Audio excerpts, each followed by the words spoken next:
So today is our second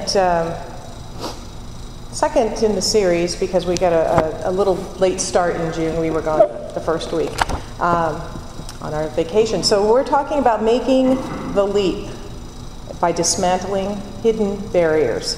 So actually last Sunday I asked our group who was here if they were ready to take a big leap into a fuller expression of the divine, a greater experience of connection, aliveness, happiness, love, creativity, abundance, and a life that's simply easier. And everyone said yes, right? Some a little more enthusiastic than others, but nonetheless, you all pretty much said yes. And so that's what we're doing, and we're using the book, The Big Leap, Conquer Your Hidden Fears and Take Life to the Next Level by Gay Hendricks. And I have a couple extra copies there that I'm willing to sell if anyone's interested in reading along with me, because this is really a great book. And I really do love the graphic that's on the cover. I don't know if you can see it. It's a little fish, or it's a little tiny fish jumping out of a little bowl into a big bowl, right? And I really have a real life story about our little tiny carnival fish that one of our girls won. And we put it into a 10-gallon tank, and this little tiny fish grew to be about this big and had a habit, because we didn't have a lid on our tank, of jumping out. And we come into the room and find this fish laying there and go, And we pick it up, and first we went, oh no, and then we throw it back in and it would start swimming again. Oh, okay, so this happened several times. And one time, I think Laura was at our house, and she walked, there was a dog bed in our kitchen, and there was the fish in the dog bed. So apparently the dog had picked it up and carried it back to the dog bed, but then didn't know what to do with it. It was just kind of sitting there looking at it. So we went, well, we picked it up, put it back in, and it started swimming. This fish wanted to be in a bigger bowl. So anyway, that fish lived over 10 years. It was a long living fish. But did you know that koi, that if they're kept in a small fish bowl, will really only grow to be 2 to 3 inches long? But if they're put into a larger tank or a small pond, they'll get to be 6 to 10 inches long, which is probably where our fish belonged, in a pond. And if it's in a bigger pond, they'll grow to be 1.5 feet. You've seen those huge koi swimming around. And if you take it to a large lake, they can grow to be 3 feet long. And that's 3 feet long. So it makes me really think about, if we'd really put our fish into a bigger pond, how much it might have grown. And we really are somewhat like that fish. The bigger our container is, the bigger we're going to grow. So the bigger idea that we have, the bigger we're going to grow. So this month, we're talking about expanding our containers. So I'm going to do a little review for last week for those who weren't here or might have missed this part. But long before we came into this physical world, each one of us made a handshake deal with the universe to live with what Gay Hendricks calls your zone of genius. It's the zone where you're most fully alive and most freely expressing your divinity, as it shows up actually in your own unique talents and gifts. And it's where you're experiencing joy and love and abundance and creativity and fulfillment. And we really might lump all of that together and call it success when you're in that zone. It feels like success. So it's where you are a blessing, and that you are blessing the world with all that you have to offer. That's your zone of genius. But somewhere along the line, an inner thermostat was set. Most likely, probably in our childhoods, right? It's this inner thermostat that determines the amount of love, creativity, happiness, abundance, and success we will allow ourselves to experience. And for some, it's been set pretty low. And Hendricks calls this the upper limit problem. When we exceed our setting, we tend to sabotage ourselves, usually unconsciously, but now as we become more and more aware, we are becoming much more conscious when this is happening. And it's so that we can return to that old familiar setting where we feel comfortable and secure. And the good news is that, and this is what we're going to explore this month, is that you can consciously reset your thermostat and go fully into your zone of genius. We can absolutely take that big leap into that larger bowl, and we can do it consciously. So today, we're going to begin to take that leap by looking at what keeps us in the small bowl and how we can start making the leap out of it and into the bigger bowl, not onto the floor of our house or the dog bed. So, yeah, we want to make sure that we've got that place to go. Hendricks suggests that pretty much every one of us has at least one, sometimes two. He's never met anyone who has 4 of the 4 hidden barriers. And all 4 barriers have something in common. And although they seem true and real, they are based on beliefs about ourselves that are neither true nor real. So the fact that we unconsciously accept that they are true or real is the barrier that holds us back. So it's all in our own minds. So as I share with you what the barriers are, I ask you to lovingly assess where you might be with these barriers. Begin considering the possibility that you might have at least one hidden barrier there. And even if you are pretty darn successful in what it is you're doing, and remember our definition of what success was a little earlier, you may well have a hidden barrier holding you back from an even higher level of expression. See, there's always room to grow. We're always open at the top here. So the first step in dismantling these barriers is to shine the light of awareness on them. So barrier number 1, feeling fundamentally flawed. And here's the upper limit mantra that comes from this first barrier. I cannot expand into my full potential because there is something fundamentally wrong with me. But how could this possibly be true? It absolutely cannot be true because you're made in the image and likeness of perfection. That says so right in the first part of the Bible there, right? So would you say that there was something wrong with God? I wouldn't say that, or spirit, or universal mind. No. If God made everything out of itself, then you too are made out of God's stuff. And it has to be perfect, right? So I'm going to remind you right here and now that you are absolutely worthy and fundamentally perfect. The fear of being fundamentally flawed brings with it a related fear.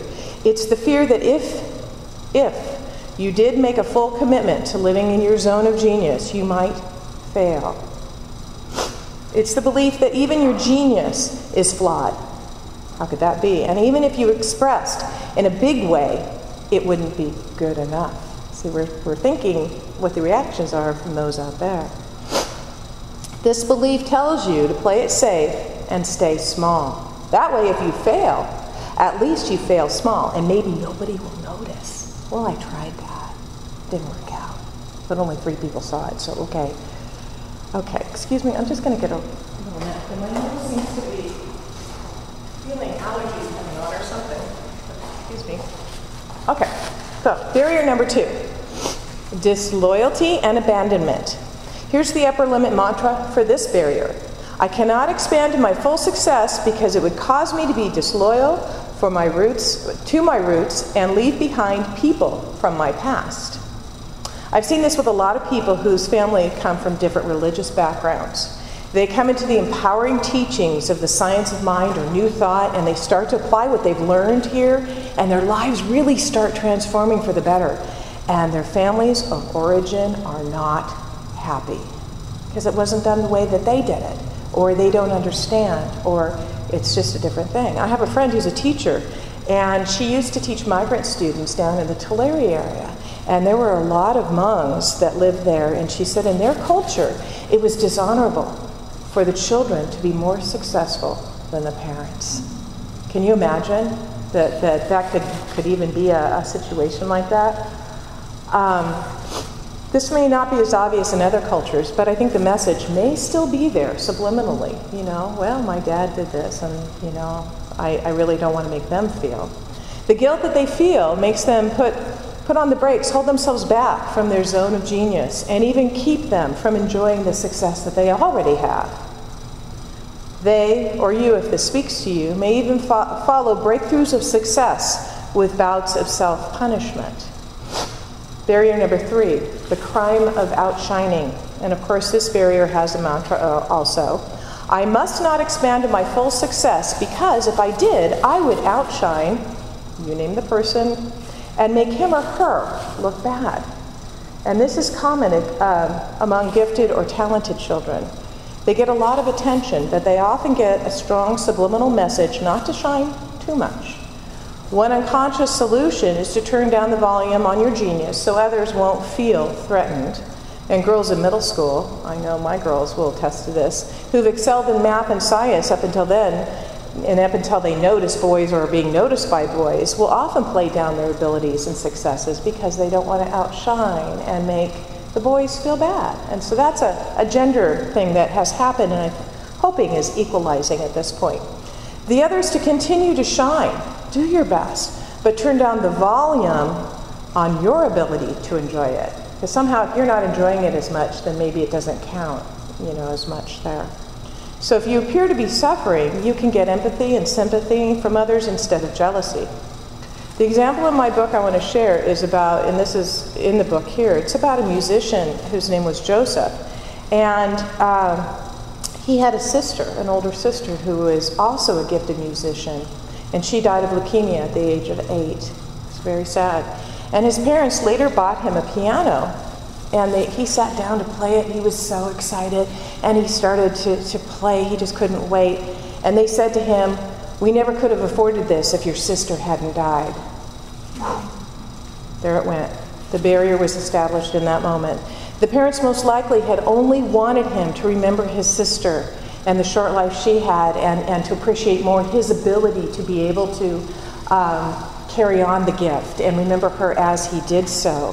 But imagine the guilt he must have felt over that. And they didn't do this intentionally. It was just, something that they had said. So finally, barrier number 4, believing that more success brings a bigger burden. And here's the mantra: I cannot expand to my highest potential because I'll be an even bigger burden than I am now.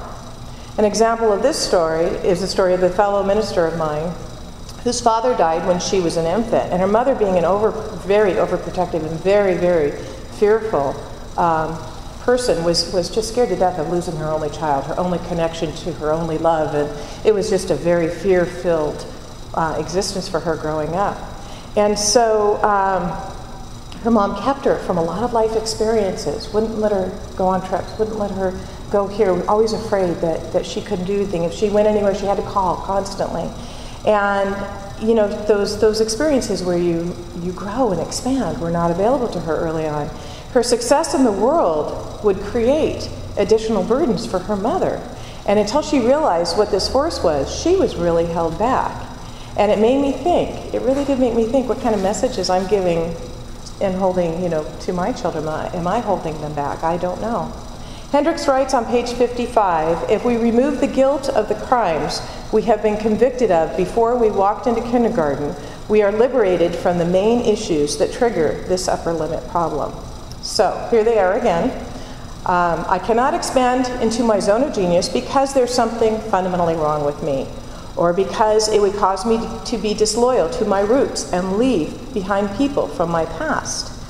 Because if I did, and I think, let me go back to that one real quick. I think a lot of times people with addictions, when they move past that, they lose some friends that they used to party or do whatever their addictions were with. It can be drugs, alcohol, food. And when you expand and grow past that, sometimes you have to leave people behind that aren't going with you. Let's see. Because if I did, I would outshine and make so-and-so look bad or feel bad. Or because I'm an even bigger burden because I'll be an even bigger burden than I am now. So I really do encourage you, if this strikes any interest to you, to get the book and explore the rich depths that Hendricks goes into about the hidden barriers and how they appear in our lives and what shifts that we can make. Because we don't have the time really to go truly into too much depth, although I will be doing a couple more talks about this. We really have something very important that we need to do right now. So I want you to hear this, to listen very closely. It is your divine right and your divine destiny to dismantle these barriers if they speak to you. It is your divine right and your divine destiny to live from and in your zone of genius. And you deserve to be here, and the world needs you to be here fully.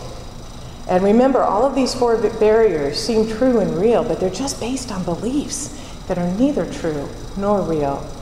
So here are some barrier dismantling mantras.